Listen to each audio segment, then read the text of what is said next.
te adoramos, Señor. Sí, Señor.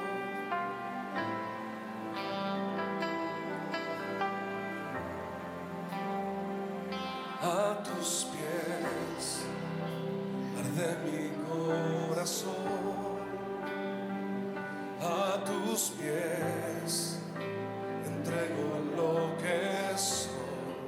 Dígalo, iglesia. Es el lugar de mi seguridad, donde me puedes señalar. Me perdonaste, me acercaste a tu presencia, me levantaste y hoy me postro a adorarte. No hay lugar más alto, más grande que estar a tus pies, que estar a tus pies.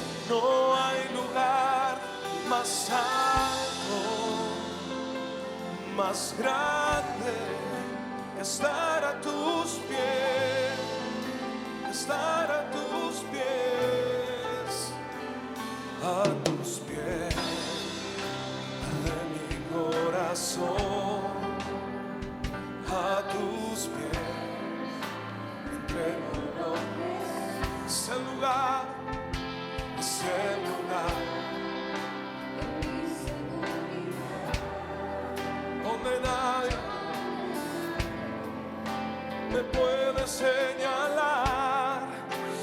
Me perdonaste, me acercaste a tu presencia, me levantaste y hoy me postro a adorarte.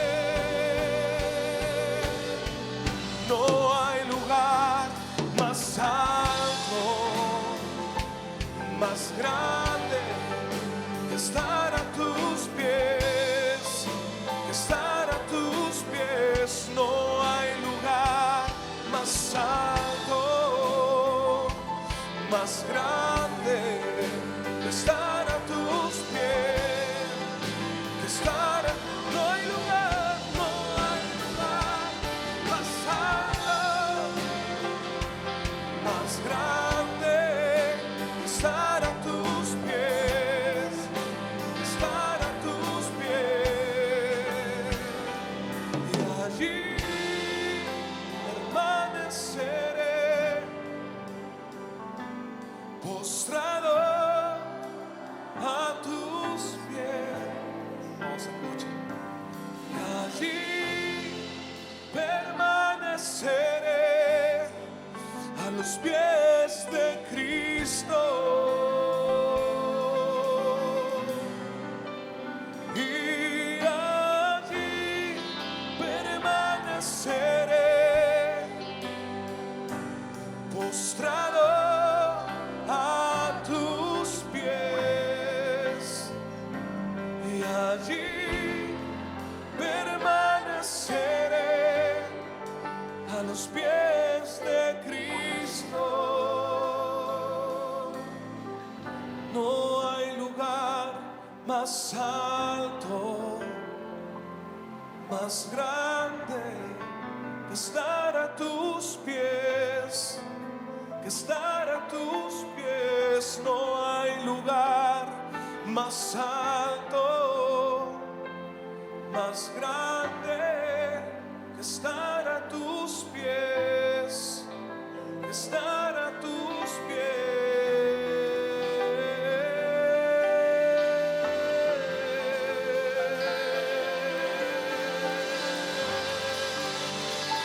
Oh, te adoramos, Señor. Dele fuerte ese aplauso a Cristo. Oh, Señor. Le damos gracias, Señor de señores y Rey de reyes, por tu presencia inconfundible aquí entre medio de nosotros, en nosotros. Gracias porque no hay mejor lugar que estar en tu presencia, Señor.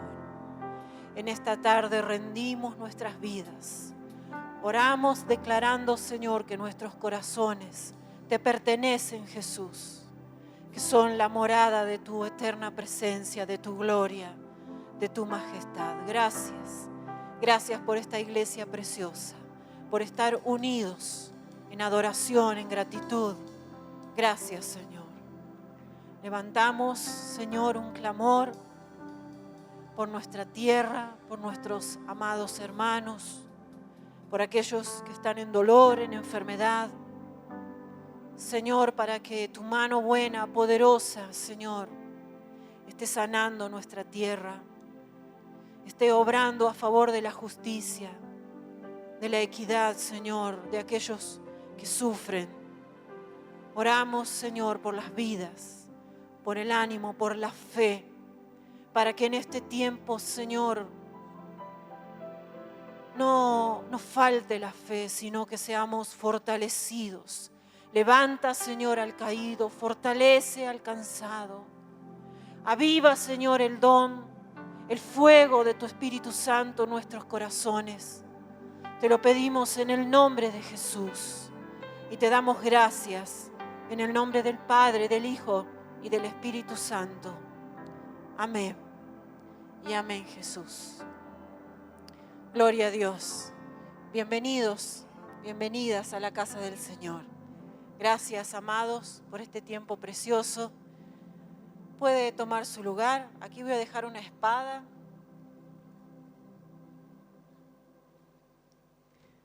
Bienvenidos, gracias a todos los que hoy han tenido como importante, como digno, santificar el día del Señor. Sabemos que hay muchos que han estado o están afectados a las elecciones, a todo el proceso que estamos viviendo como país. Así que sabemos de sus ausencias y les enviamos nuestro cariño. También a los que nos están viendo, los que nos están escuchando. Gracias. Amén. Muy bien. ¿Tenemos las imágenes, amada Aldana? Muy bien. Hoy vamos a compartir un tema muy especial. Quiero pedir su atención. Hay mucha simbología que vamos a trabajar y necesitamos estar muy atentos para poder entender la palabra, capturar la verdad que en esta tarde el Señor ha querido que podamos compartir. Amén. Vamos a poner cualquiera de ellas, una de ellas. No sé si se alcanzan a ver. Yo les voy a tratar de describir para que juntos podamos ir llegando a la idea que vamos a compartir. En esta primera imagen se ve a una familia. Esta familia está sentada alrededor de la mesa y están compartiendo alimentos. Pareciera que hubiera una mamá que está sirviendo a los niños, padre, abuelo, familia, ¿sí? Están compartiendo la mesa, están compartiendo alimentos. Quiero aprovechar y preguntarles, para que me acompañe, para entender la palabra, ¿para qué nos juntamos generalmente los argentinos, vamos a decir? Cuando nos juntamos, ¿qué compartimos?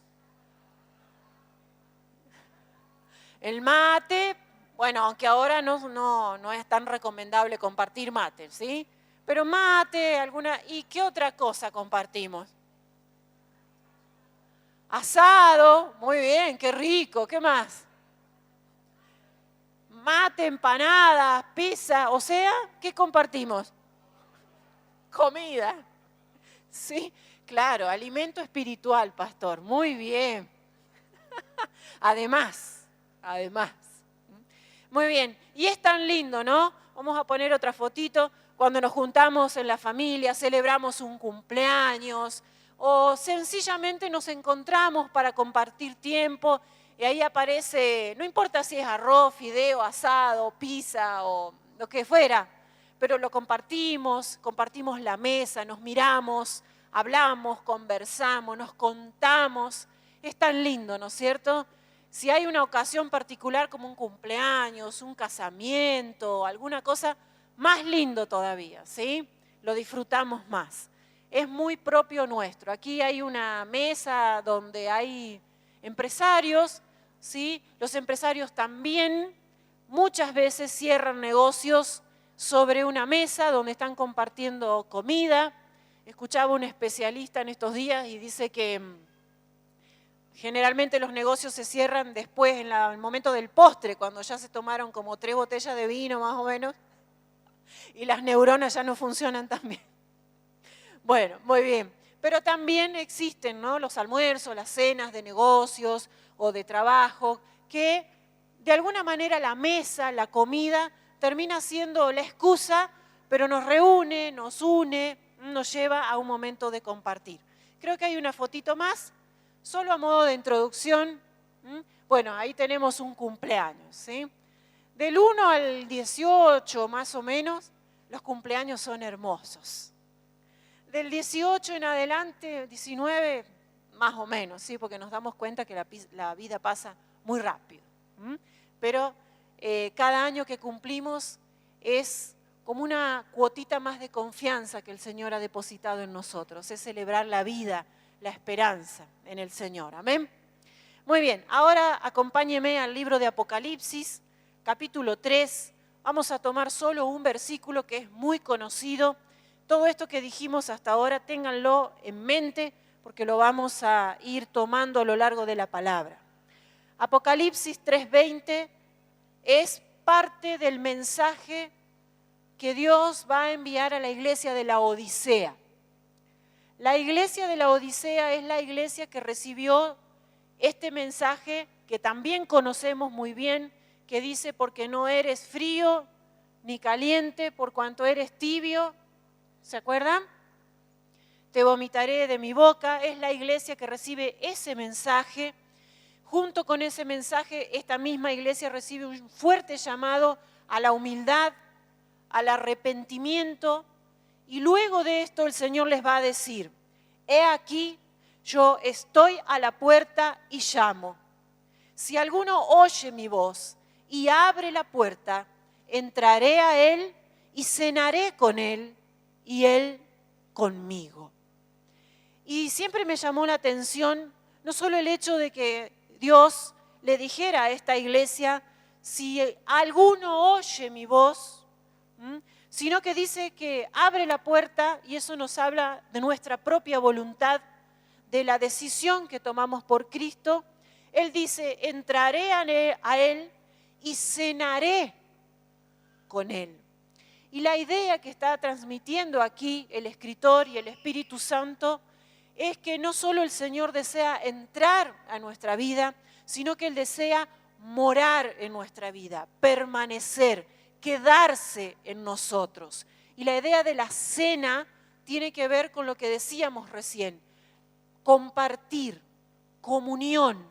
Yo le pregunto si en algún momento usted llamó a un mendigo de la calle y lo sentó a su mesa. ¿Alguna vez lo hizo? No, yo tampoco, porque no es nuestra costumbre agarrar a un extraño e invitarlo a comer, hacerlo entrar y hacerlo sentar en nuestras mesas. No es una costumbre propia nuestra, de nadie o general. Entonces, la idea aquí es que nadie que se siente a la mesa es un extraño, sino que es alguien con quien tenemos comunión, con quien podemos tener intimidad, con la persona que podemos tener un vínculo, una conversación, un tiempo de calidad que compartimos. Entonces, un poco la idea de este versículo es esto: es Dios haciendo un llamado, en este caso, a una iglesia particular, pero vigente para nosotros hoy, que dice: si alguno oye mi voz y abre la puerta, entraré y cenaré. Me quiero quedar, quiero tener comunión, quiero permanecer en sus vidas. Y para ir entrando ya de lleno, las mesas, y hoy vamos a hablar de mesas, de comida. Mis hijos hoy me preguntaban: ¿de qué vamos a hablar, mami? Hoy vamos a hablar de comida. ¿En serio? Sí, vamos a hablar algo de la comida, pero con un mensaje muy profundo del Espíritu Santo. Las mesas son un lugar de encuentro.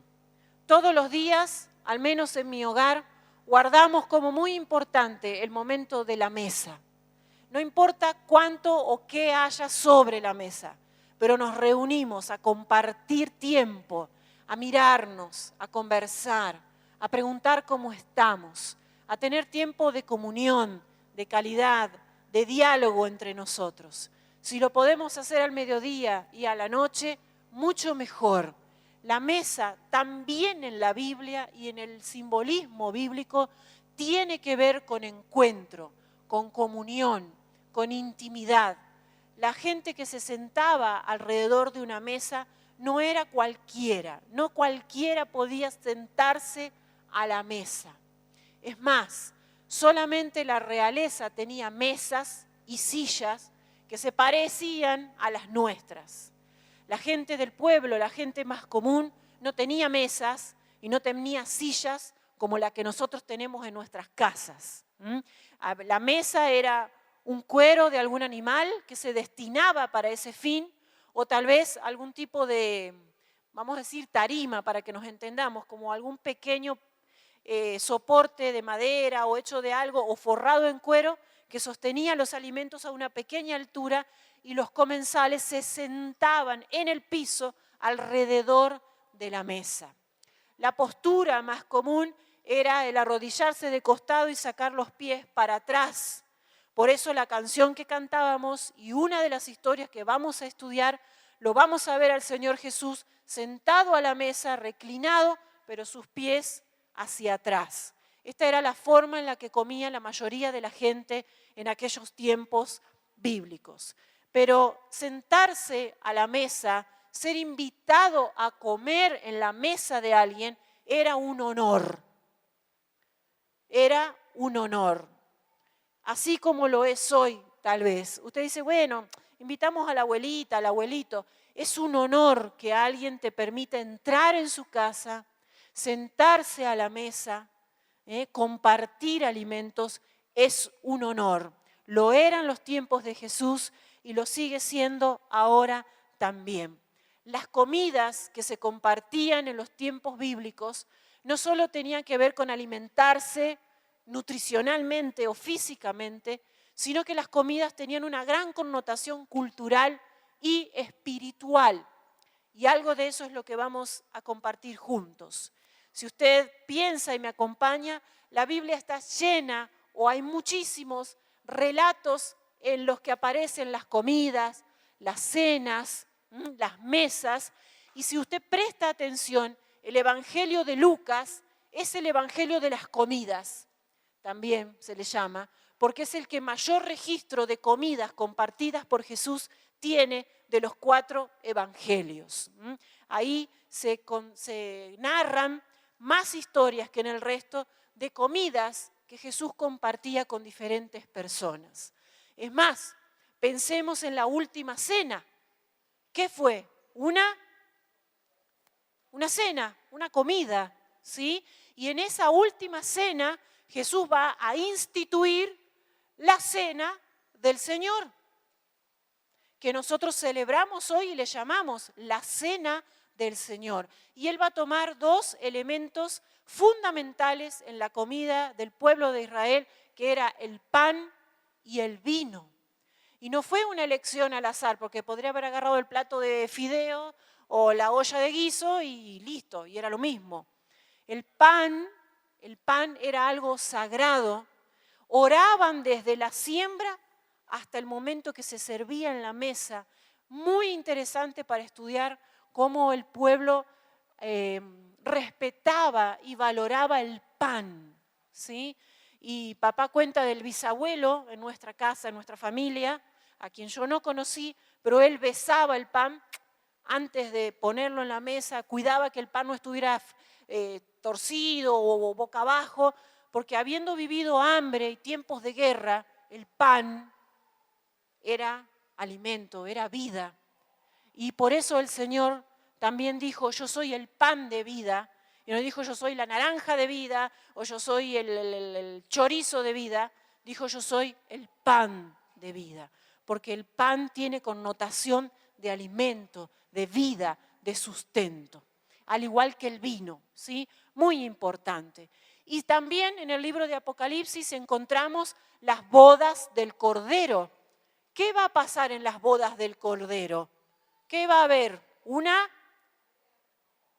cena.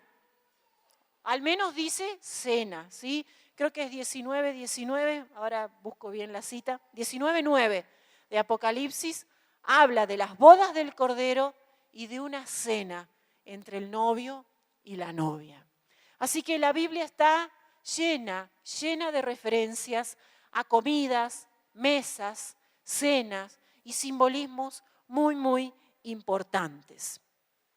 Jesús, lo vamos a ver en los evangelios, decíamos, participó en muchas comidas, cenas, almuerzos. Es más, usted recuerda la multiplicación de los alimentos cuando había 5.000 hombres, más todas las familias que acompañaban. También fue una ocasión en que Jesús va a compartir alimentos, va a dar gracias. Esa costumbre que Jesús en ese momento hizo de levantar la canasta con el alimento era lo mismo que sucedía en el interior de los hogares antes de comer. Se daba gracias por los alimentos. Y sería muy importante que la iglesia no descuide el hecho de agradecer a Dios antes de tomar alimentos. Todo lo que disfrutamos en nuestras vidas viene de la mano del Señor. Aún las fuerzas y el tiempo que invertimos trabajando para ganar ese dinero que luego nos permite comprar el alimento, es fuerza, es vida que Dios nos ha dado y que Dios ha permitido. Entonces, antes de comer, tómese un minuto y demos gracias y enseñemos a nuestros hijos a dar gracias por el alimento, a respetar el alimento, a no desperdiciar, a cuidar, tan importante, a valorar lo que ha venido de la mano de Dios y que nos sostiene, más en tiempos de crisis como los que estamos viviendo. Y en otras ocasiones hemos dicho ya, por eso solamente lo voy a mencionar, que el ministerio de Jesús, las palabras, las acciones, los milagros que Jesús hacía en su ministerio público eran totalmente intencionales. Él tenía una misión que cumplir y dentro de esa misión era traer el reino, establecer el reino con sus valores, con sus principios. También la palabra nos enseña que nadie ha visto al Padre, pero a través de Jesús podemos conocer al Padre, Juan 1:18, y en ese proyecto o en esa intención andaba Jesús, de mostrar al Padre, de hacernos saber cuáles son los valores, las virtudes, el carácter del Padre, qué es el reino, cuáles son sus valores. Y lo vamos a ver a Jesús sentarse a la mesa con diferentes tipos de personas. Pero en la mayoría de los casos, Jesús decidió compartir tiempo o comidas con pecadores. Y oh casualidad, ¿sí? Jesús, dice la palabra, vino a salvar lo que se había perdido. Y lo que se había perdido somos usted, yo y todos esos pecadores que también vivían en aquel tiempo. Somos los pecadores, los seres humanos, las personas que necesitamos de Dios. Y como Él vino a salvar lo perdido, a enseñarnos del amor de Dios, de la gracia de Dios, y en su proyecto de vida estaba el establecimiento de un nuevo pacto, el pacto que tiene que ver con la gracia, con la fe, con la justificación, no por obras. Jesús se dedicó a compartir tiempo en la mesa de aquellos que los fariseos y los religiosos consideraban pecadores, con quienes no se querían juntar. Algo vamos a hablar del fariseísmo, pero no nos vamos a detener. Pero los fariseos era un grupo que se terminó formando en una secta y fueron los que más severamente perseguían a Jesús. Ellos tenían como objetivo guardar la ley, más todas las demás tradiciones y costumbres que habían agregado a la ley, y las guardaban celosamente, y se esmeraban y se esforzaban por hacerlo, pero se había perdido el espíritu de la ley, se había vuelto sencillamente el hecho de cumplir con cosas humanas, con ritos, con ceremonias, con costumbres, que no tenían nada que ver con el amor de Dios, con la gracia de Dios, con el deseo de Dios. Entonces, para un fariseo existían los justos y los injustos, los pecadores y los no pecadores, los impíos y los que eran justificados por las obras de la ley. Ellos marcaban diferencia, continuamente marcaban diferencia. Y verlo a Jesús, este loco que había aparecido en la escena, que predicaba, que sanaba, que hablaba de amor, de perdón, de gracia, que les había dado vuelta, le había desestabilizado todo lo que ellos tenían así como ordenadito, bien en fila. El Señor vino y le pegó un sacudón de abajo así, le sacó todos los tarros del lugar. Entonces lo perseguían, lo volvían loco. Jesús iba a ahí estaban los fariseos. Jesús iba a sanar en la vecina, ahí estaban los fariseos. Y continuamente el dedo acusador. Y vamos a pasar por 3 momentos en la historia de Jesús, en la que Jesús compartió 3 mesas o 3 comidas, y vamos a ver cómo fueron las actitudes de los fariseos, de Jesús y de los que participaron en esas comidas o en esas cenas. Vamos a ver rapidito, cuando Jesús comía con los pecadores, ¿qué pasaba? ¿Qué enseñanza estaba dejando?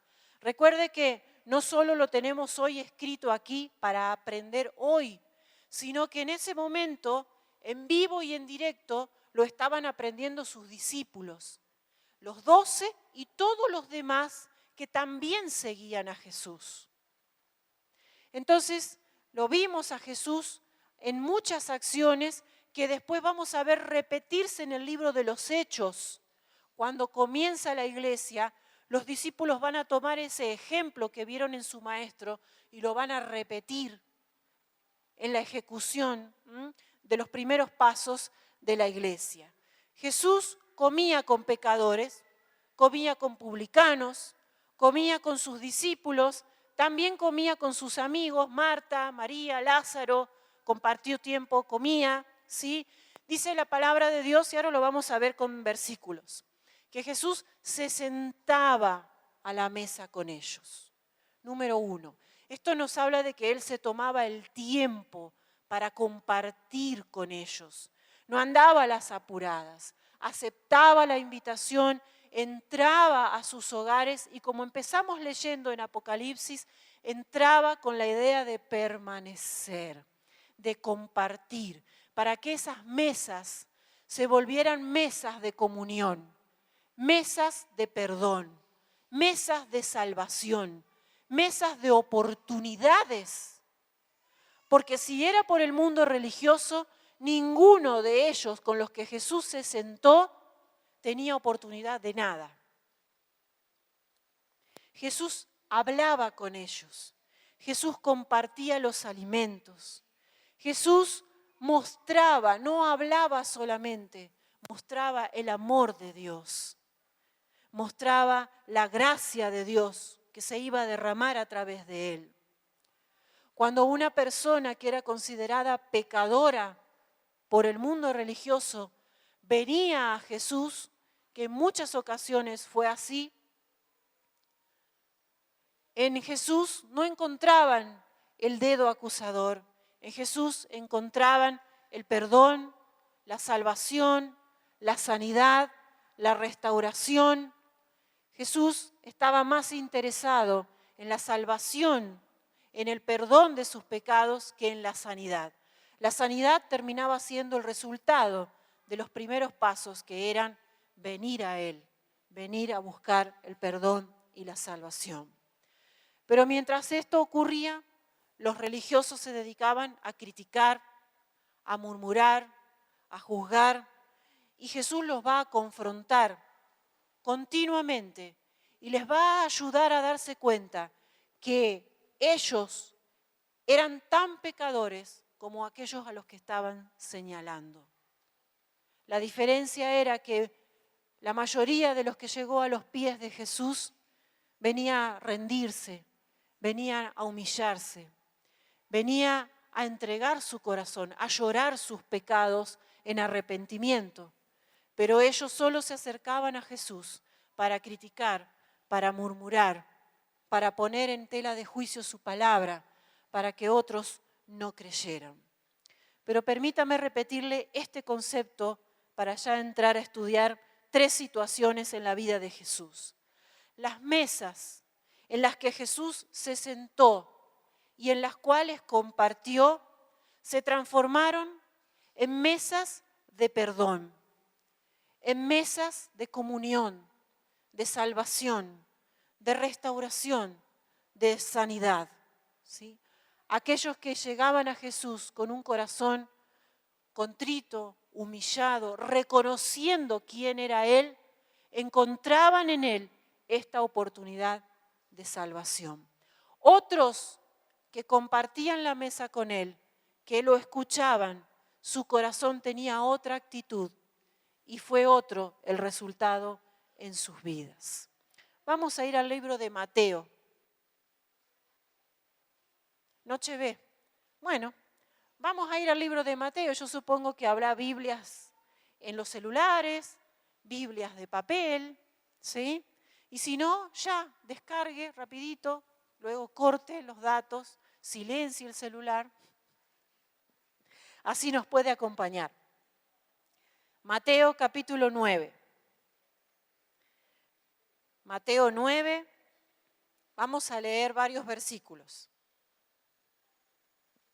9:9 dice: pasando Jesús de allí, vio a un hombre llamado Mateo, que estaba sentado al banco de los tributos públicos, y le dijo: sígueme. Y se levantó y le siguió. Y aconteció que estando él sentado a la mesa en la casa de Mateo, he aquí que muchos publicanos y pecadores que habían venido se sentaron juntamente a la mesa con Jesús y sus discípulos. Cuando vieron esto los fariseos, dijeron a los discípulos: ¿por qué come vuestro maestro con los publicanos y pecadores? Al oír esto, Jesús les dijo: los sanos no tienen necesidad de médico, sino los enfermos. Id pues y aprended lo que significa: misericordia quiero y no sacrificio, porque no he venido a llamar a justos, sino a pecadores al arrepentimiento. Mire, hasta este momento Jesús ya había llamado a algunos de sus discípulos, pero la mayor parte de aquellos que formaron el grupo de los 12 discípulos eran hombres laicos, eran hombres comunes, del vulgo, como se suele decir también. ¿Qué quiere decir esto? Que no eran hombres que pertenecían al mundo de la economía, de la política, sí, eran laicos, no estaban ligados al mundo religioso. Pedro, Andrés, Jacobo, en Mateo capítulo 4, estaban pescando cuando Jesús pasó y los llamó. Pero Mateo era un cobrador de impuestos. Probablemente haya sido publicano, colaborador de publicanos, o se moviera en un círculo de publicanos, y ahora explicamos qué es publicanos, porque vemos que a la mesa de este hombre se había sentado Mateo, publicanos, pecadores, Jesús y los discípulos, todos juntos. Muchas veces las cenas en los tiempos de Jesús se realizaban a puertas y a ventanas abiertas para que la gente viera que estaban cenando, porque era una ocasión especial. Y en algunos casos también se usaba para ostentar. ¿Se acuerda el relato del rico y Lázaro? Que dice que todas las noches el rico tenía banquetes. Bueno, esos banquetes eran de ostentación, ¿sí? Entonces, esta casa se había llenado de gente que los fariseos decían: son publicanos, son pecadores. Los publicanos eran aquellas personas que decidían ser, vamos a decir, empleados por el gobierno romano para cobrar impuestos. Es decir, y ahora lo vamos a ver en otra historia más, siendo del pueblo judío, se vendían, por decirlo así, para cobrarle impuestos para Roma al mismo pueblo. Le cobraban impuestos a sus semejantes en cuanto a nacionalidad, vamos a decir. ¿Sí? Entonces, los publicanos no eran queridos para nada, eran mal recibidos, mal vistos, no era un grupo de personas que fuera agradable al resto de la comunidad. Y Jesús va a llamar a uno de estos hombres, a Mateo. Y no solo que lo va a llamar, sino que va a aceptar una invitación de entrar en su casa y comer con él. Y con el círculo con el que Mateo se movía. Ese círculo, esa comunidad o esa congregación de gente, eran la gente que comía usualmente con Mateo. Cuando se enteraron que Jesús venía, o Mateo los invitó o se vinieron, pero era el círculo cerrado en el cual se movía Mateo. Allí estaba Jesús y allí también aparecieron los espías de la religión, los fariseos. Y los atacan a los discípulos. Le dice, ¿cómo puede ser que tu maestro esté comiendo con publicanos y pecadores? ¿No se da cuenta de qué clase de gente son? Parafraseándolos. Y Jesús, que no se perdía nada, no le preguntaron a él, pero él les va a responder. Y aparece la respuesta de Jesús y va a marcar una diferencia entre enfermos y sanos. Pero no es que Jesús marcara la diferencia, sino que él quería abrirle los ojos a ellos, a los fariseos, para que se dieran cuenta que eran ellos los que estaban diciendo o que estaban distinguiendo entre enfermos y sanos. Le dice, yo no vine, o sea, el que está sano no necesita un médico, pero el que está enfermo sí lo necesita. Y va a citar al profeta Oseas, donde dice misericordia quiero y no sacrificios. Ese pasaje está en Oseas, capítulo 6, verso 6. Es parte de lo que Dios le pidió al profeta que le dijera a su pueblo. ¿Sabe en qué momento? En uno de los tantos momentos en que el pueblo de Israel se había volcado a la idolatría. Cuando Dios, nuestro gran Dios con mayúscula, se había vuelto para ellos un Dios más. Algo más que hacer, algo más que adorar. Habían perdido el primer lugar, se habían vuelto a la idolatría. Entonces Jesús les va a traer a memoria ese pasaje. Y esta distinción que ellos van a hacer, Jesús la va a tomar y le va a decir, ¿quiénes son los verdaderos enfermos acá? No se los dijo así porque Jesús no tenía intención de herirlos o de dañarlos, sino de llevarlos a la reflexión profunda, a lo que tenía que ver con su estado espiritual. Y entonces Él les da a entender que Él había venido, lo que nosotros leemos en otros pasajes, a salvar lo que se había perdido, que la voluntad del Padre es que no se pierda ninguno de estos pequeños, que en 2 de Pedro, vamos a ver en el capítulo 3, creo que es verso 9 o 20 por ahí, donde dice que Dios tiene paciencia porque está esperando que todos procedan al arrepentimiento. Esa es la voluntad de Dios. Ese es el deseo de Dios. Entonces Jesús le va a decir, si ellos están enfermos, yo, que tengo la capacidad de curar la enfermedad del pecado, tengo que estar con ellos. Si ustedes creen que están sanos, no estén acá. Pero ellos que están enfermos, me necesitan. Amados, el pecado es una enfermedad.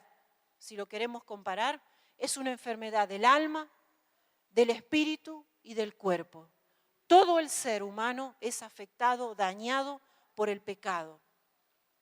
Sabemos muy bien las consecuencias, la muerte, la condenación, la destitución de la gloria de Dios, las conocemos muy bien. Tranquilamente podemos comparar al pecado con una enfermedad, pero la religiosidad es igual de grave que el pecado. Enferma todo nuestro ser.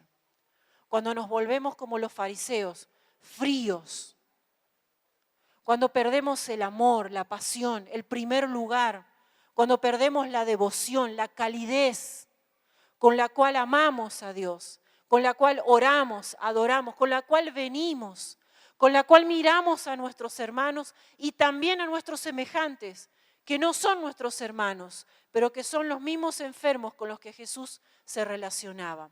Aprendemos de Jesús que tal vez por muchos años la iglesia creyó que encerrándose en burbujas de 4 paredes íbamos a llegar al cielo y con eso éramos felices.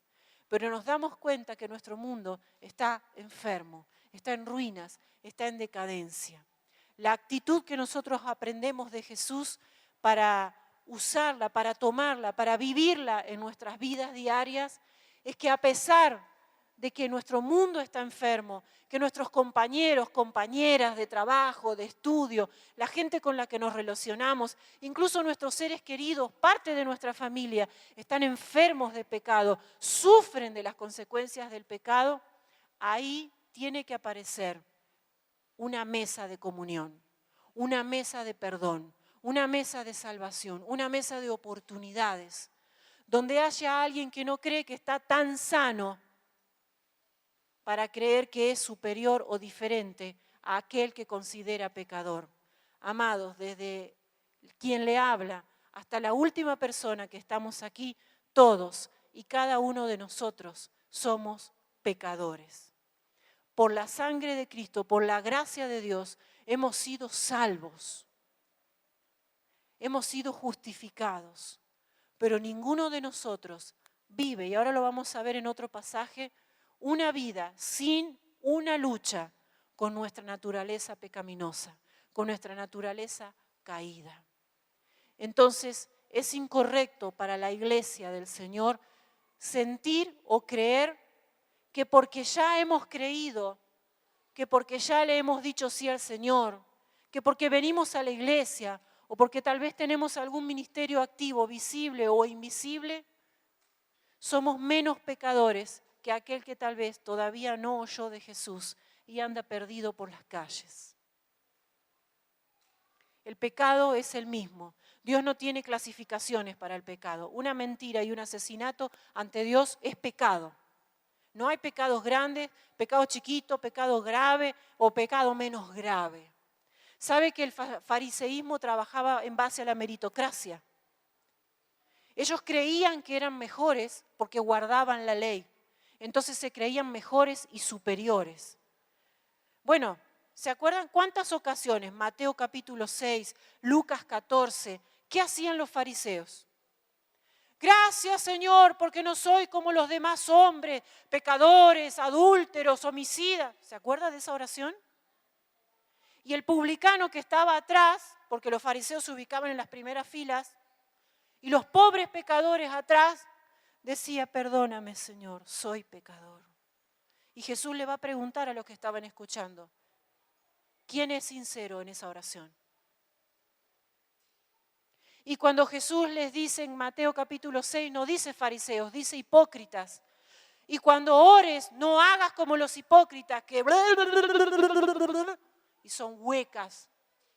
Y cuando ayunes, no le cuentes a todo el mundo que estás ayunando. Entra en tu cuarto, lávate la cara, así y así. Continuamente el Señor enseñando. Ellos se creían superiores porque a mí no me tiene que perdonar tantos pecados como a Él, que es publicano. Eso ante Dios no existe. Y Jesús lo estaba marcando y corrigiendo, porque no solo lo tenían que escuchar los fariseos, también lo tenían que escuchar sus discípulos, lo tenían que escuchar los que estaban con Él a la mesa y también lo tenemos que escuchar nosotros hoy. Vamos a ir a otro pasaje, a otra ocasión similar. Vamos a Lucas capítulo 19. Ahí encontramos la historia o el relato de otro publicano, otro que andaba en asuntos de plata. Lucas 19. Yo le doy una pista y seguro que los chicos me lo van a responder. Era un hombre chiquito así, que se subió a un árbol para ver a Cristo que pasaba por ahí, dice la canción. ¿Cómo se llamaba? Zaqueo. Pero con Z, pastor, con Z. Zaqueo. ¿Se acuerda del relato de Zaqueo? Zaqueo dice específicamente la palabra, capítulo 19, libro de Lucas, verso 1 en adelante, que era publicano y rico, dice. Y después al final del relato sabemos por qué. Era rico. Pero tenía un problema. Primero, nadie lo quería. Era insoportable. ¿Sí? Todo el mundo lo menospreciaba. ¿Se acuerda que dijimos de los publicanos? Y encima era chiquito, era de baja estatura. Entonces, como leemos en varios relatos de la palabra, cada vez que Jesús entraba a una ciudad o llegaba a una casa o había un acontecimiento, la gente se amontonaba, ¿sí? Había multitudes continuamente rodeando a Jesús. Y Zaqueo debe haber tratado de entrar, o aunque sea por abajo las piernas de alguien, total era chiquitito, pero como lo menospreciaban, como no lo querían, yo creo que nadie se debe haber corrido, al contrario, se no haber parado así como soldaditos, cosa de que por acá no vas a pasar, vos no vas a ver a Jesús. Pero la Biblia nos dice que él tenía deseo de ver a Jesús. Entonces encontró una forma, se subió a un árbol y ahí se quedó esperando porque veía que venía Jesús. Es como si alguien quiere, ¿se acuerdan los desfiles que solían hacerse aquí en la fecha de 25 de mayo? Multitudinarios, cuando pasaban las caravanas, los desfiles. Si alguien quiere ver bien, realmente tiene que estar en primera fila porque atrás no se veía nada. Bueno, alguien se subía a un árbol ahí en la mitad de la avenida y esperaba que llegara Jesús en este caso. Y ahí tuvo su primer encuentro Zaqueo con Jesús. ¿Se acuerdan? Vamos a leer un pasaje para recordar las palabras. Verso 5, 19:5 de Lucas dice: cuando Jesús llegó a aquel lugar, mirando hacia arriba, le vio y le dijo: Zaqueo, date prisa, desciende, porque hoy es necesario que pose yo en tu casa. ¿Qué quería hacer Jesús? Ir a la casa de Zaqueo. Y enseguida nos acordamos del primer pasaje que leímos. Si alguien oye mi voz y abre la puerta, entraré a él y cenaré con él. Es un paralelo de lo que estaba sucediendo. Un encuentro con Jesús, un llamado del Señor. Le dice: hoy es necesario que yo vaya a tu casa. Y no solo que vaya, yo quiero posar. Posar quiere decir, de nuevo, quedarse, permanecer. Quiero entrar, quiero estar en tu casa. Entrar a la intimidad de tu hogar. Y Zaqueo no perdió tiempo. Se bajó como pudo y salió corriendo a los gritos: ¡vieja! ¡Saca los bifes del freezer! ¡Pone las papas fritas, que viene Jesús con los 12! ¡Manda al nene a comprar pan! No andaba solo Jesús, encima andaba con 12. Así que era bravo el tema de darle de comer, ¿no? Bien, entonces vemos, y usted conoce la historia, por eso no la leemos completa, que Jesús se va a sentar a la mesa, otra vez con publicanos y pecadores. Y lo maravilloso de este pasaje es que sin que Jesús tuviera alguna disertación o alguna predicación particular, la presencia del Señor en el hogar y en la vida de Zaqueo hizo o lo condujo al arrepentimiento. Y esto lo podemos ver porque dice que Zaqueo se puso en pie. Y ese arrepentimiento en la vida de Zaqueo lo llevó a las primeras acciones que tenían que ver con evidencia de lo que había sucedido en su interior. La presencia de Jesús en su hogar, en su vida. Tal vez no hay una conversación registrada, pero hubo conversación, compartieron la mesa. Insisto en esto, esa mesa que muchos tal vez señalaban como: oh, ¿qué hace Jesús sentado ahí? En cada mesa donde Jesús se sentó, se generó la oportunidad de salvación, de perdón, de arrepentimiento, de sanidad. Jesús no estaba solamente para comer. Jesús estaba ahí porque tenía la gran misión de rescatar a aquellos que se habían perdido. Y Zaqueo se arrepiente, se da cuenta que su vida estaba en oposición a la voluntad de Dios, estaba robando, cobraba de más. Así cualquiera es rico, ¿no? Y se arrepiente, se levanta y dice, voy a devolver, y comienza a decir qué es lo que iba a hacer. Tal vez muchos se rieron, pero yo estoy segura de que este hombre pudo llevar adelante lo que dijo, porque la presencia de Jesús cambió su vida, lo condujo al arrepentimiento, lo condujo a la salvación. Yo quiero preguntarle, para que usted piense conmigo, si Jesús no hubiese entrado a la casa de Mateo, el primero que vimos, si Jesús no hubiese entrado a la casa de Zaqueo, ¿quién le iba a predicar?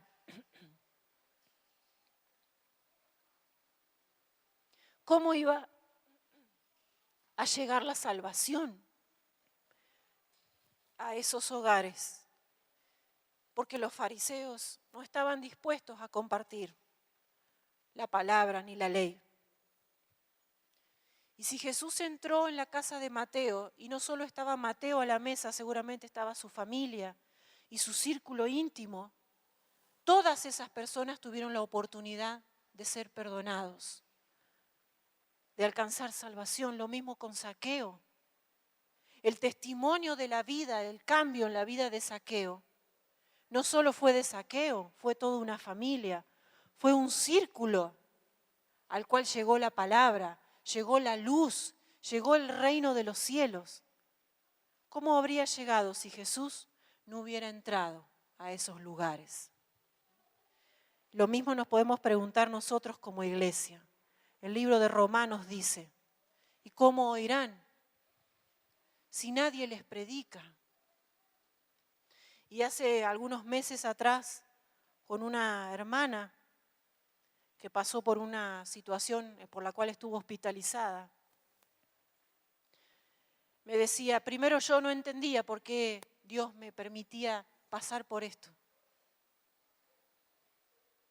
Nos cuesta mucho, nos preguntamos mucho por qué. Y después dice, cuando vi la habitación donde me llevaron, tenía una ancianita de cada lado, moribundas, y no conocían al Señor. Yo también estaba moribunda en ese momento, pero le pude predicar a las dos. Una de ellas falleció habiendo aceptado al Señor. A veces no vamos a entender por qué el Señor nos lleva a determinadas situaciones, a determinados lugares. ¿Por qué trabajo donde trabajo? ¿Por qué estoy ahí donde estudio? ¿Por qué? ¿Por qué?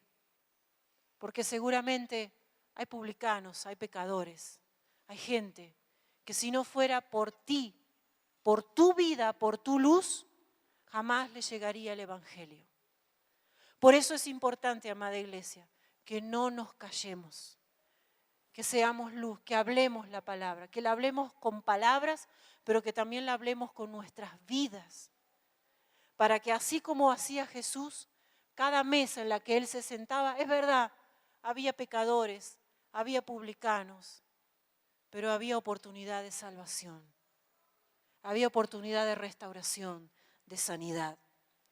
La historia de Zaqueo nos recuerda nuestra propia historia. Y permítame agregarle esto, por favor. Vamos a la carta a los Efesios. Efesios capítulo 2, verso 1 en adelante. Vamos a ver rapidito. Muy, muy interesante para estudiar.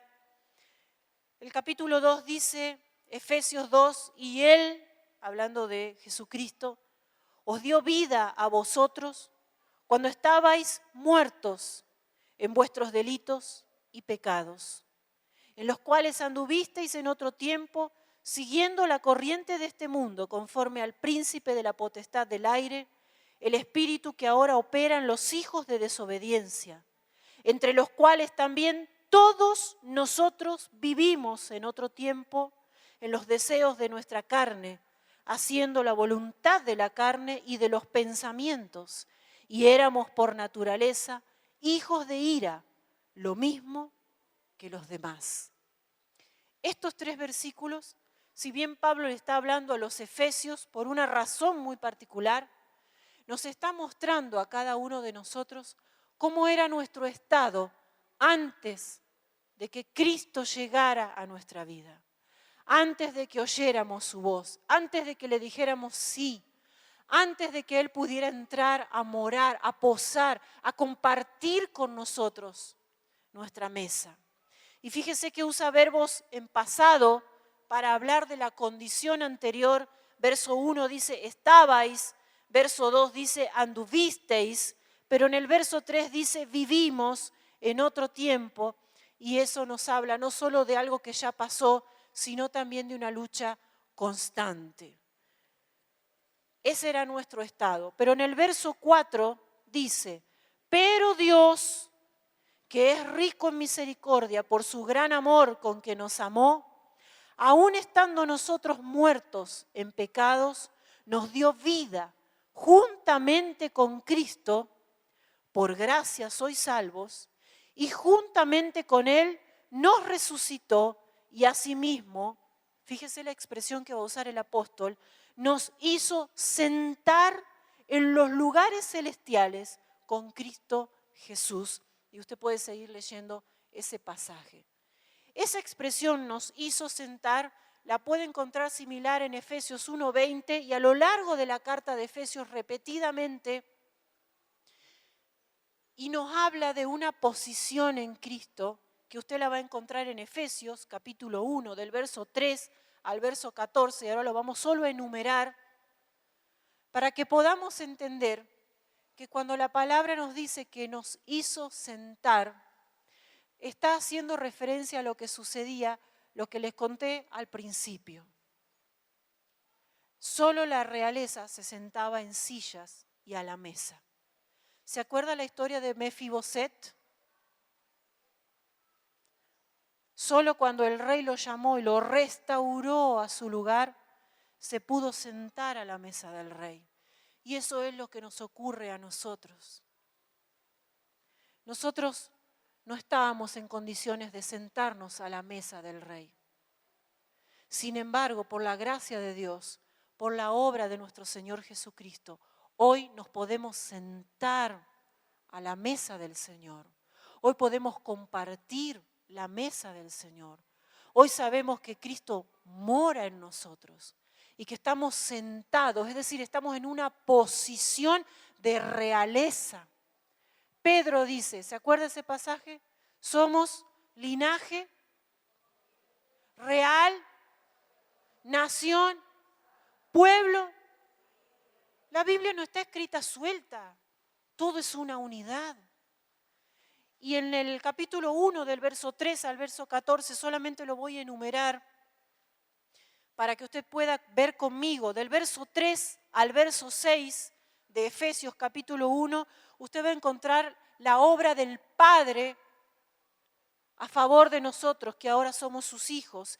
Del verso 7 al 12, la obra del Hijo.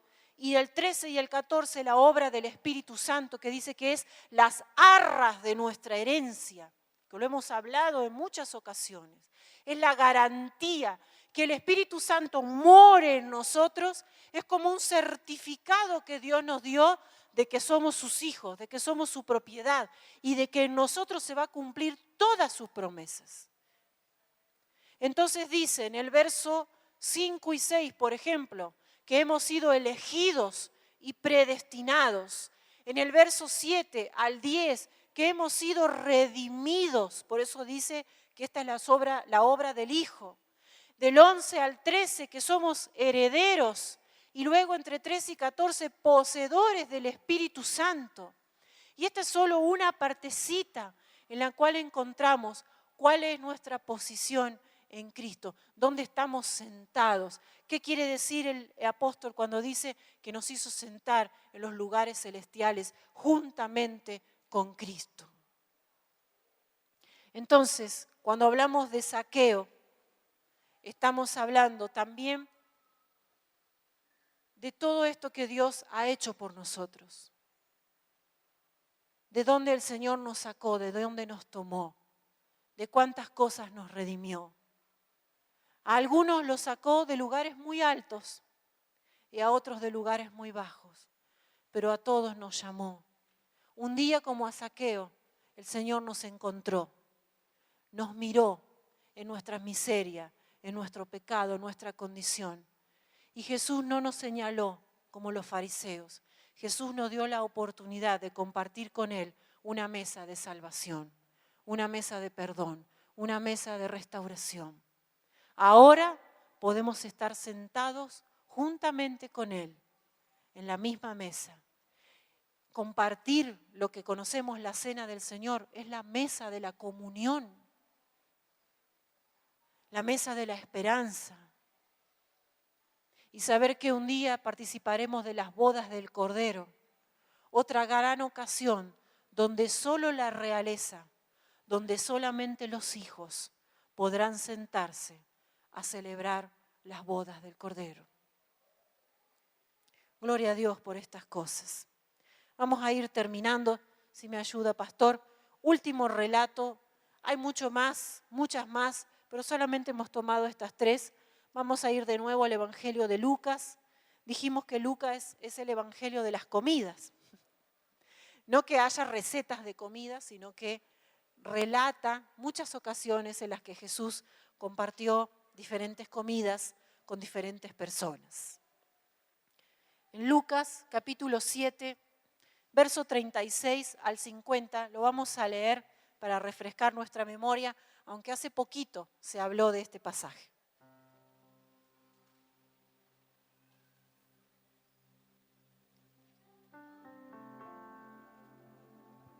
Uno de los fariseos rogó a Jesús que comiese con él. Y habiendo entrado en casa del fariseo, se sentó a la mesa. Entonces, una mujer de la ciudad que era pecadora, al saber que Jesús estaba a la mesa en casa del fariseo, trajo un frasco de alabastro con perfume.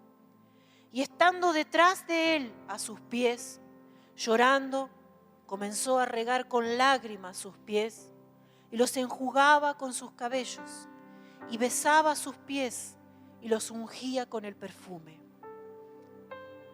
Cuando vio esto el fariseo que le había convidado, dijo para sí: este, si fuera profeta, conocería quién y qué clase de mujer es la que le toca, es pecadora. Entonces, respondiendo Jesús le dijo: Simón, una cosa tengo que decirte. Y él le dijo: di, maestro. Un acreedor tenía 2 deudores. El uno le debía 500 denarios y el otro 50. Y no teniendo ellos con qué pagar, perdonó a ambos. Di pues, ¿cuál de ellos le amará más? Respondiendo Simón dijo: pienso que aquel a quien perdonó más. Y él le dijo: rectamente has juzgado. Y vuelto a la mujer, dijo a Simón: ¿ves esta mujer? Entré en tu casa y no me diste agua para mis pies, mas ésta ha regado mis pies con lágrimas y los ha enjugado con sus cabellos. No me diste beso, mas ésta desde que entré no ha cesado de besar mis pies. No ungiste mi cabeza con aceite, mas ésta ha ungido con perfume mis pies. Por lo cual te digo que sus muchos pecados le son perdonados, porque amó mucho. Mas aquel a quien se le perdona poco, poco ama. Y a ella le dijo: tus pecados te son perdonados.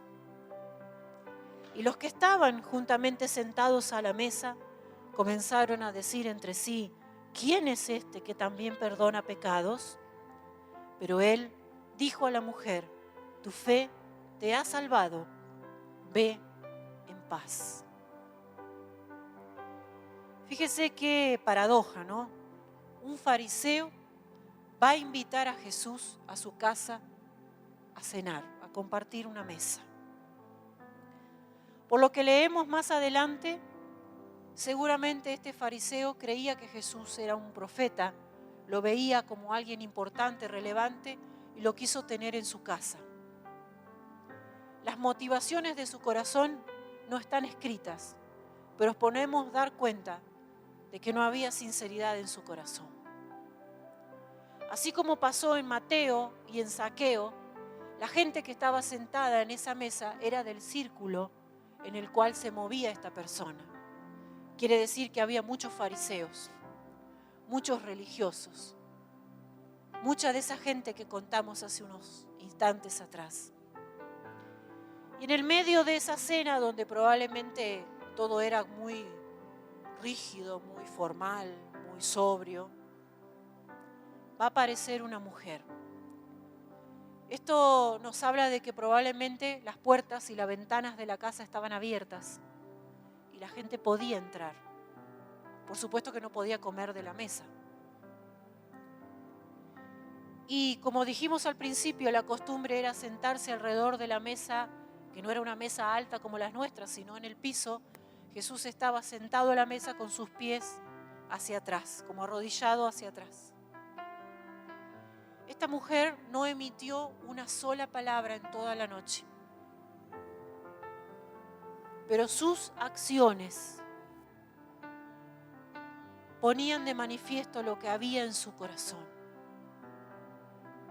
Si logró enjugar los pies de Jesús con sus lágrimas, es porque lloraba mucho. Lloraba mucho. Y si lo enjugaba con sus cabellos, quiere decir que no tenía el cabello recogido, que lo tenía suelto. Y eso no era bien visto para una mujer. Y lloraba y enjugaba los pies del Señor. Y lloraba. Y trajo algo que para ella era de mucho valor. Tal vez era lo más valioso que tenía. Un perfume en un frasco de alabastro. Y lo derramó a los pies del Señor y lloraba y enjugaba sus pies. Y Jesús no la interrumpió. Jesús no le dijo, che, pará, ¿no ves que están los fariseos acá? Espera un rato. La dejó. Dejó que llorara. Dejó que la enjugara sus pies, que le besara. Que de alguna forma expresara lo que había en su corazón. Y eso que estaba sucediendo puso en evidencia lo que había en el corazón de Simón. Si éste supiera quién es esta pecadora, ¿y quién sos vos? ¿No? Se daría cuenta.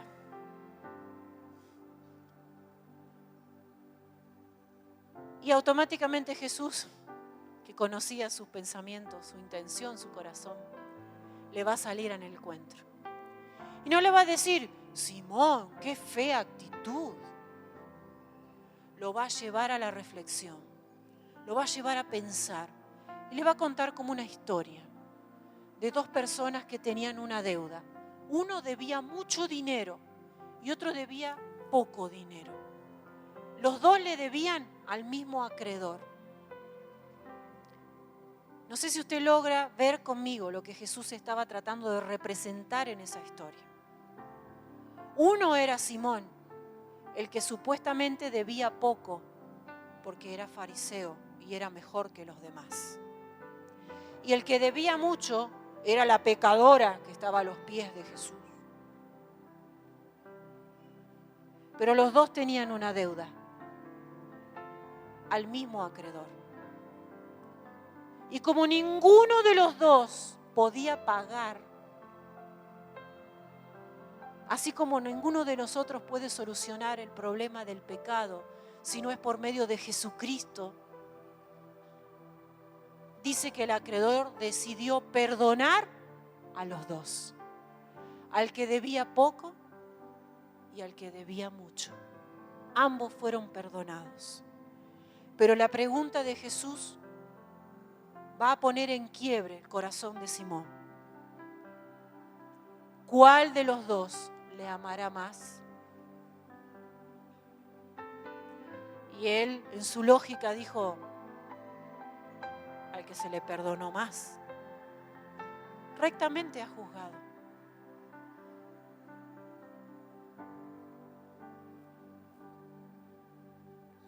Yo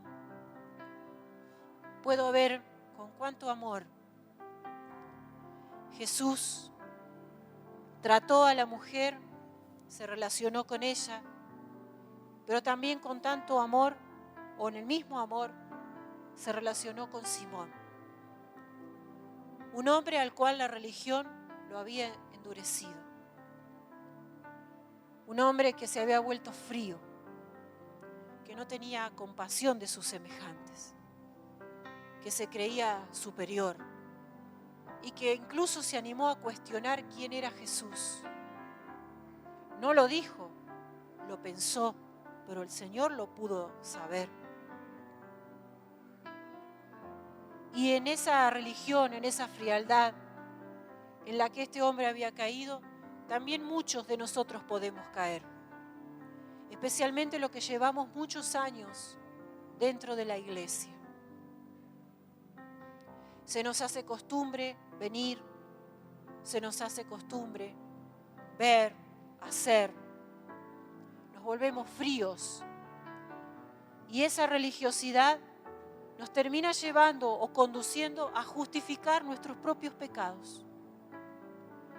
Y nos llegamos a atrever a mirar a otros y a juzgarlos y a opinar, sin darnos cuenta que en realidad también nosotros somos deudores, cada uno, del amor de Dios, de la gracia de Dios. Que si bien Dios ha tenido la suficiente misericordia y gracia para perdonarnos, para amarnos, para un día elegirnos, para decidir venir a vivir en mi corazón.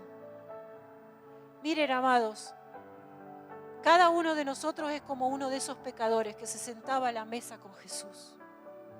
No somos diferentes, no somos mejores. Somos hijos, somos amados, tenemos una posición en Cristo, en el reino, eso es verdad. Pero nuestro llamado no es a ponernos como Simón o como los fariseos, sino que nuestro llamado es a generar mesas donde Jesús pueda sentarse, donde Jesús pueda manifestarse, donde Jesús pueda extender su amor. Generemos mesas. Y no solo hablo de la casa, de la familia, estoy hablando de las situaciones que vivimos a diario, donde haya oportunidades de salvación, donde haya oportunidades de restauración, donde nosotros mismos podamos reconocernos deudores del amor de Dios. Es verdad, para nosotros, para nuestra mente humana, finita, que continuamente tiene prejuicios, que continuamente emite opiniones y hace juicios, estamos muy parecidos a Simón. Pero en esta tarde, lo que el Señor, lo que el Espíritu Santo nos hace un llamado, es a que podamos tomar la actitud de la mujer, no la actitud de Simón, no la actitud de los fariseos. La mujer no dijo palabra, pero nos da a entender que ella reconoció que de esa historia que Jesús contó, o de ese relato que Jesús le cuenta a Simón para llevarlo a la verdad del reino de Dios, ella era la que debía mucho. Así como yo le debo mucho al Señor, y como cada uno de nosotros le debemos mucho al amor de Dios.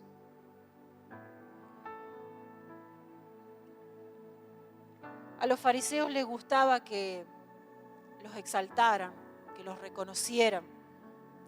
Vimos hace un ratito algunos pasajes. Ellos mismos se encargaban de sobresalir y de hacerse notar. Cuando Jesús le dijo: Simón, tengo que decirte algo. Tal vez en su mente Simón dijo: acá me va a decir qué linda casa que tenés, qué rica que está la cena, qué bien que te portás, Simón, sos excelente. no hubo halagos para Simón, sino que hubo una reflexión. Amados, Jesús va a confrontar dos tipos de corazones y lo vimos solamente en estas 3 ocasiones. Primero vimos a Jesús entrar a la casa de Mateo. Mateo había sido elegido por Jesús para que formara parte de su grupo de discípulos, de los más cercanos, del círculo más cerrado en el que se movía Jesús. Mateo se movía en un círculo de pecadores, de publicanos, de cobradores de impuestos. Pero al llegar Jesús a su vida, al llamarle Jesús, no solo vino salvación para él, para su casa, sino también para todos los que compartían con él en ese momento en el cual Jesús había decidido sentarse a la mesa con él. Recordemos, Jesús se tomó el tiempo para sentarse, para hablar, para generar esas oportunidades de salvación, de restauración, que la religión no podía generar, que la religión se había encargado de quitar como posibilidad.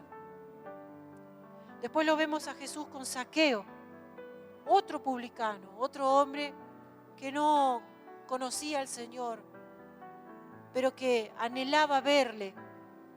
Y nos habla de un encuentro, nos habla de tiempo en el que Jesús va a entrar en la vida de una persona y esa persona le va a dar protagonismo en su casa, en su vida, en su hogar.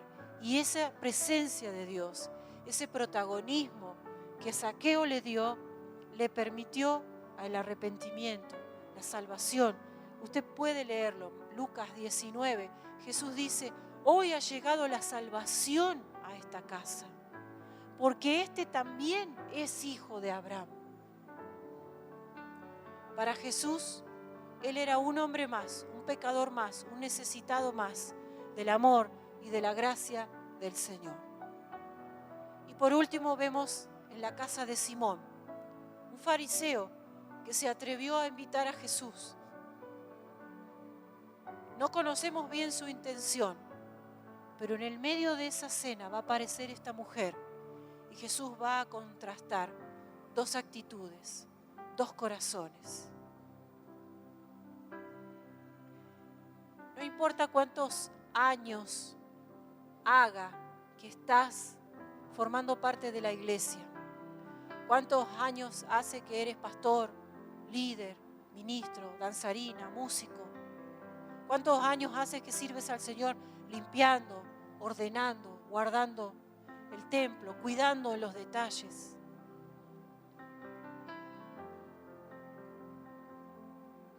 Cuidémonos de no volvernos fríos, religiosos, que no miremos a los demás considerándonos a nosotros superiores, sino que podamos ver en los demás un compañero, un consiervo, alguien que también necesita de Jesús, igual que yo. Tal vez yo lo conocía antes, tal vez el Señor nos dio la oportunidad de hacer cambios en nuestra vida antes que a otro, pero eso no nos pone en una situación diferente. Ambos somos deudores del amor de Dios. Haz tu servicio con alegría. Ven a la casa de Dios con gozo. Gózate en su presencia. Disfruta. Sabe que esto que hoy ocurre aquí, cada domingo que es presencial, cada jueves que es virtual, en las diferentes iglesias, en las diferentes reuniones, escuela bíblica, jóvenes, adolescentes, preadolescentes, en tu hogar, cuando abres la palabra, cuando te arrodillas, cuando tomas tiempo, estamos generando una mesa donde el Señor puede sentarse. Una mesa donde puede haber salvación, donde puede haber restauración, donde puede haber oportunidades, donde puede haber diálogo, donde puede haber comunión. Mire, la historia de Jesús termina con comida. Era argentino capaz el Señor. Solamente 2 momentos, pero para que veamos que lo que decíamos al principio, la mesa como lugar de comunión. Por eso la cena del Señor, la mesa, el pan, el vino. Nos habla del amor de Dios, del deseo de Dios de tener comunión con sus hijos. Cuando Jesús resucita, se aparece, ¿se acuerda? A sus discípulos. Y en un momento le va a decir que tiene hambre. No sé si usted recuerda. Tengo hambre. Y se vuelve a sentar a la mesa con sus discípulos. Eran sus discípulos, pero Jesús decidió volverse a sentar con ellos porque estaban necesitados de su presencia, de la comunión, del afecto que Él transmitía, de su palabra, de su fuerza, de su paz. Y los caminantes de Emaús no lo reconocieron, charlaron, no sabemos cuánto tiempo, del camino que de Jerusalén a Emaús. Gente que se estaba volviendo. Los caminantes de Emaús nos habla de gente que, bueno, se murió Jesús, listo, ya está. Se estaban volviendo de su propósito, de su misión. Habían compartido con Jesús, sabían, y sin embargo se volvían tristes, sin esperanza. Se volvían, se iban. Y se les apareció Jesús. ¿Cuándo fueron abiertos sus ojos? Cuando Jesús, sentado a la mesa con ellos, partió el pan. Jesús anhela que tengamos comunión con Él. Invítalo a tu mesa, invítalo a tu vida, a tus asuntos. Deja que el Señor se siente en tu mesa. Por eso, insisto, Apocalipsis, empezamos a decir, si alguno oye mi voz, yo estoy llamando, pero si alguno oye y me abre, yo quiero entrar y yo quiero cenar con Él. Quiero compartir tiempo con Él. Quiero tener comunión con Él. Quiero morar en su vida. Quiero ser parte de su mesa, de sus decisiones, de su vida cotidiana. Quiero traer mi paz, mi salvación, mi restauración. Quiero darte la oportunidad. Amén. Bueno, oramos y decimos, Señor, grande es tu amor, Padre. Lo podemos ver, lo podemos sentir, lo podemos apreciar. Gracias, Señor, porque nos has mirado con amor y has derramado tu gracia. Gracias porque nos has comprado, nos has redimido. Nos has permitido sentarnos en los lugares celestiales, juntamente contigo.